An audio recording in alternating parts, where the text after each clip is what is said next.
Hey guys, it's Laura here again. Welcome to another video and let's get into it. Today's video is on Yayoi Kusama, the Japanese artist world renowned for her Instagrammable artworks and survived childhood trauma, prejudice and mental illness, to later in life she grew into a phenomenon. How did Kusama become such a distinguished artist in the era of Instagram? Kusama was born in 1929 in Matsumoto, Japan. She was the youngest of 4 children in a wealthy family. Nonetheless, her childhood was the opposite of picturesque. Her parents were in a loveless, arranged marriage. Her father was never around and had always felt emasculated due to the fact that he had to take his wife's surname as a requirement to marry into an affluent family. He spent the majority of his time fooling around with various women, leaving his angry wife behind at home to physically and emotionally abuse Kusama. Her mother would also make her investigate and spy on her father's escapades. All of this contributed to her ongoing mental trauma and distaste to sex and the male body. At 10 years old is when she started to experience hallucinations, in which flowers would speak to her and patterns in fabric would come to life and consume her. She started to draw these fantasies as a form of therapy outlet, which served her with comfort and a handle over the anxiety that tortures her. When she turned 13, she was sent to work in a military factory sewing parachutes for Japan's World War II efforts. Kusama's teen years were spent in the dark factory listening to air raid sirens and the sounds of army planes flying above. The dread of the war stayed with Kusama, enduring a permanent effect, stimulating her to create many anti-war works and to also put at utmost importance distinct uniqueness and creative independence. Working at the factory also gave her the necessary fundamentals of sewing, which proved convenient when she created her soft sculptures in the 1960s. Kusama went on to study art, completely disregarding and disobeying her mother's wishes for her to be an obedient housewife. When she began to study art, Japan was completely rejecting all Western influences. She was taught very strict traditional techniques from thousands of years ago. Her talent was apparent from the get-go, and her works were displayed in many exhibitions and galleries around Japan. Although she was becoming well known in 1957, she decided to leave Japan and settle in New York City. She left because of the conservative Japanese culture, and of course her abusive mother proved to be too excessive for her. Before she left, her mother gave her some money and said to never set foot in her house again.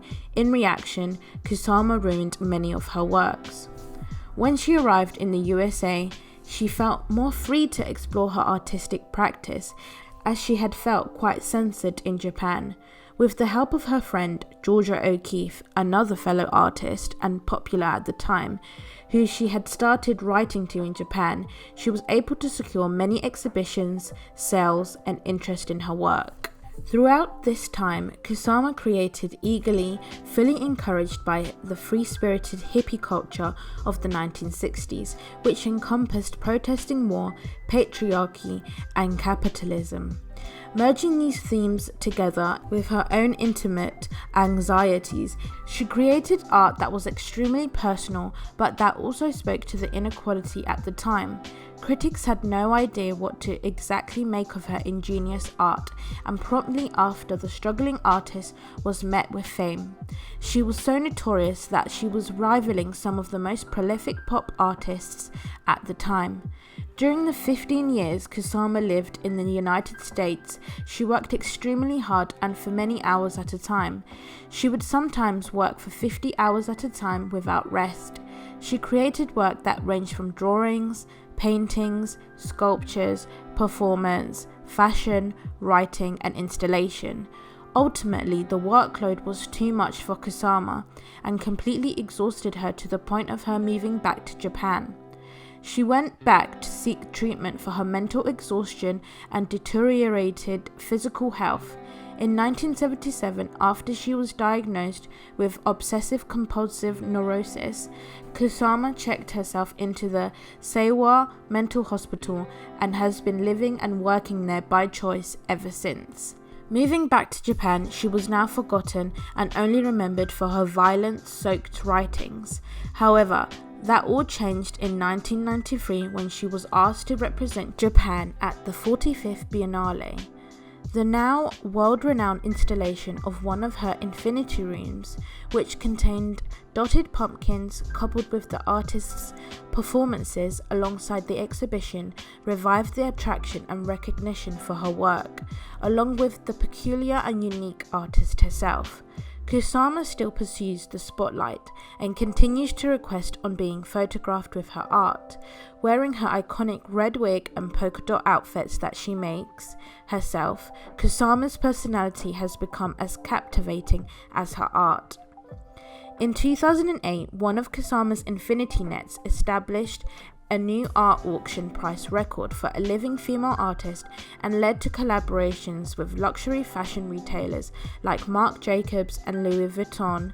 The woman whose art once opposed capitalism and materialism now fully embraces it. More vital than the impression her distinct work has on the art market is its impact on other artists and movements, which has lasted for generations.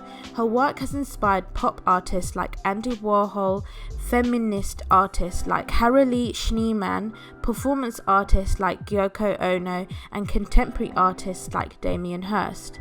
Her extensive influence can be credited to the fact that Kusama has always been advanced for her time, with her art being at the forefront of major artistic movements, and in spite of her process being so personal and both a symptom and cure for her mental illness, it doesn't fit neatly into any of these defined movements.